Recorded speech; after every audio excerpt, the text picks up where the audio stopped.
morning, small players, and happy Tuesday. Today is April 19th, and we have about 8 stocks on the morning gapper scanner. And then we have some stocks from yesterday that still have some movement. So let's go through all of them and make our trade plans for the morning. This is something that we not only do in the morning before the market opens, but we do all day long as new stocks populate the momentum scanner. It is very important to do this analysis before you start trading, especially if you're planning on trading the morning bell, because you have to have an idea of what you're going to be trading and how you're going to be trading it, because the morning bell is the highest volatility of the day. It has the most volume, the most movement, and you won't have time to do all this analysis. You have to do it prior to it. The first stock is AYTU. Let's see what the news are here. Okay, so they got to fast track one of their drugs. I assume that's a drug or some sort of treatment. Which is good news, right?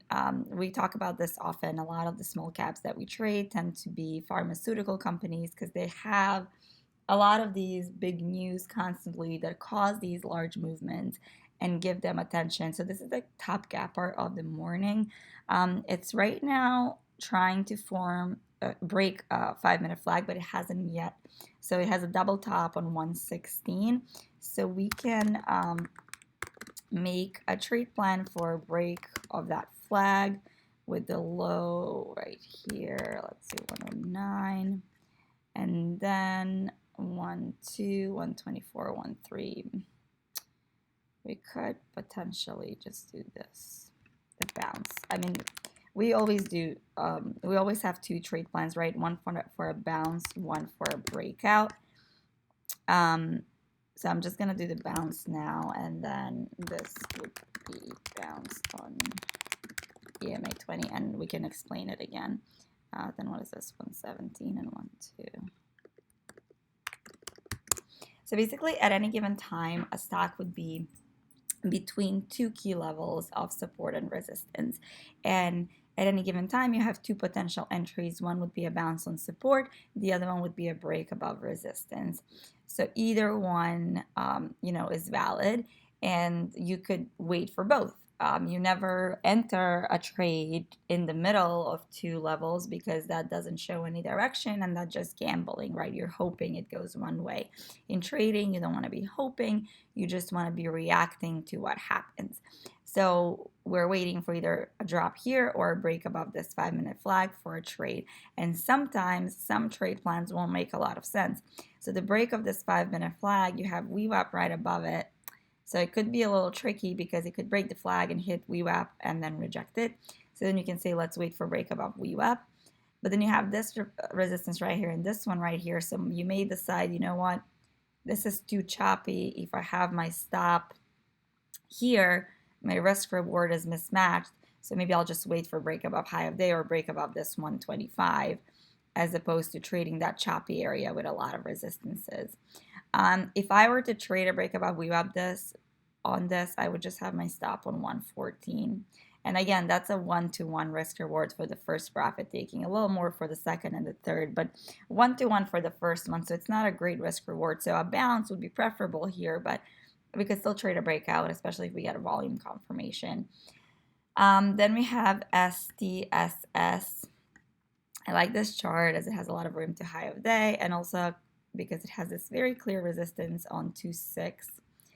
So the trade here for me would just be break above 2.6, and I could use VWAP as a stop. Some people might decide to trade a break above VWAP. I have a little bit of trouble trusting that here because it broke it here and then sharply reversed on 2.6. So I'd rather wait for that 2.6 breakout. So let's see, we have STSS 261, 249, and then we have 2.8, 295, and then what's this candle here? 312, 295, 312. This is very nice. This would be break above 2.6. This is very nice risk reward, right? You have this 10-cent risk, and then your first big resistance is 20 cents above it. if it does parabolically break VWAP and, you know, finds trouble in 75 because it's a psychological level, we can start taking some profit there, but still it gives you plenty of room. So I like it. I like this chart a lot. Then we have AXSM. I would trade break above VWAP here. I'm just looking at this chart. 42.19. See what the news is here. Another therapeutical stock. Okay, they agreed to some requirements by the FDA. And what was STS? This one. Okay, this is CEO buying shares. Okay. So AXSM 42.18 now, because it descended a little bit. We can do this as a stop. 40.39. And then 43.73.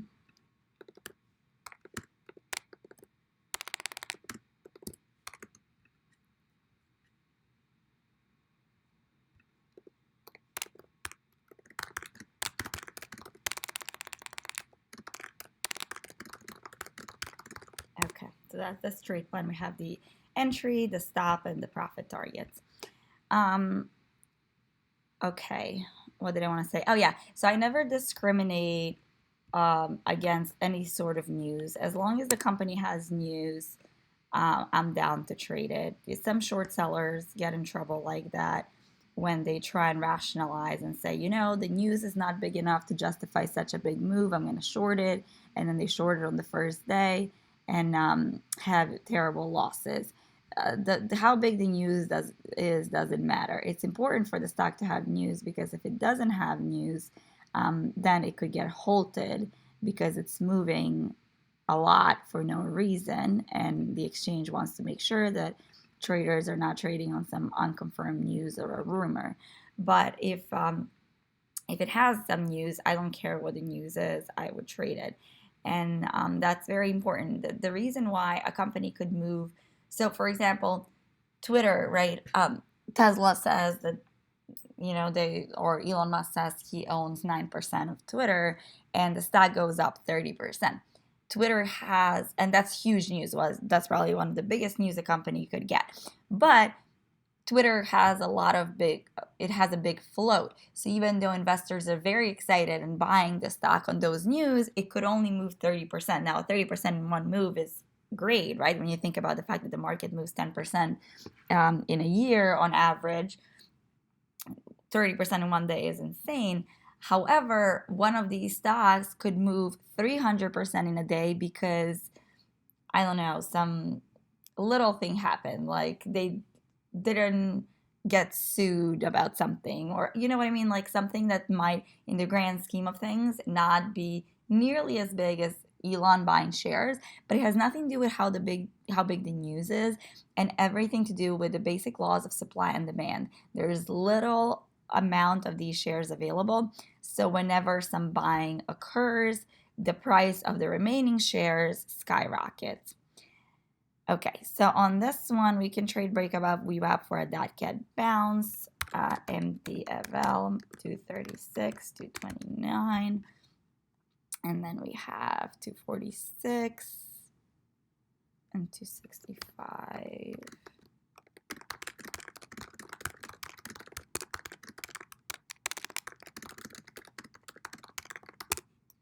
Okay, that's that.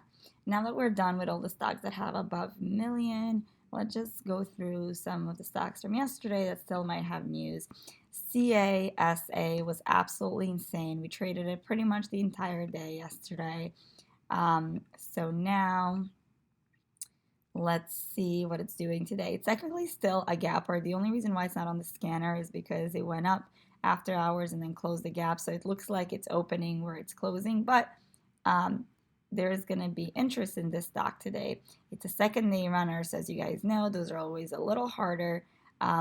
We have to check if they have active registrations for secondary offering. And then we also have to be aware that short sellers are going to be more aggressive today.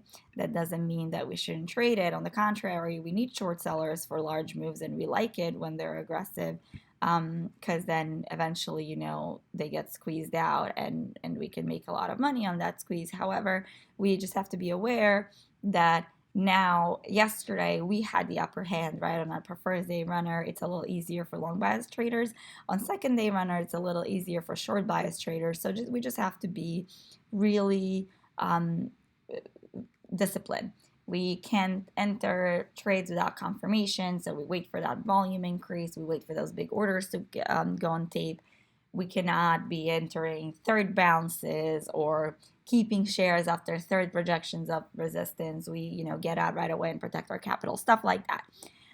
That we should always do, but sometimes when a first day runner occurs, and it's a lot easier for long bias traders, you have a lot of people that sort of abandon those rules, and it tends to still work for them because there's so much FOMO in the stock that people are buying. But that, I always remind people that it only works on days like that, and it's a bad habit to have, and it's better to always stick to the rules. So let's see, 679, and then we can do this below EMA 20, so 664. Then we have 697 and 705.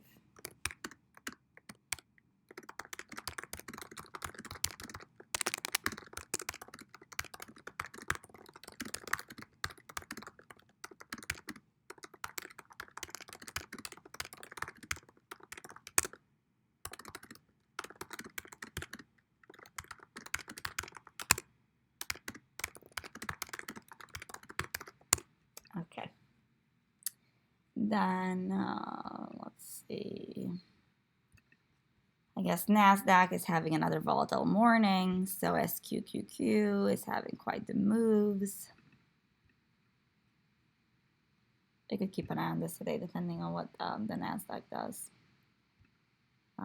Twitter, we have all the alerts for Twitter, so I'm just gonna close the chart, and I'm gonna set an alert actually for a bounce here too, and then I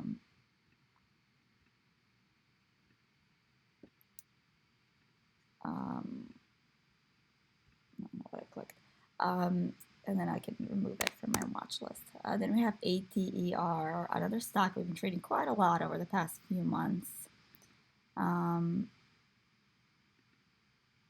Big rejection here, a lot of rejections in this area. What is the top here? It's very choppy though. If you look at it, it has a lot of very close resistances, right? If I start charting them out. So not too excited about this one, especially since it's not even on scanner and has all these close resistances. I'm going to just set an alert for break above yesterday's high of day, or whatever, the after hours high of day from yesterday. And if it breaks above that, I'll be alerted and I can trade it. But in between, it just seems like a very complicated trade. And it's not on scanner, so I'm not even sure there's going to be eyes on it.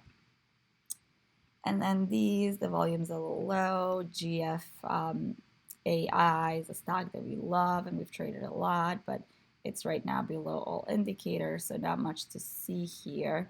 But we can set an alert for a break above VWAP. VISL. This one, the volume's too low, so the move could be done, and it could be done for the day. I don't want to waste too much time on it. I can just do this and set an alert for break above the high here.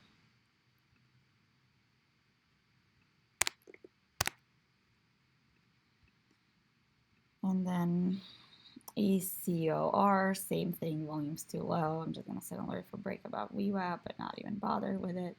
And this is a warrant. Okay, guys, that's it for this morning. I hope to see you in the chat room. If you go down in the link below, you have the chat room link so you can trade with us live, and also the courses links so you can get your education and learn how to trade and do this every day. See you guys.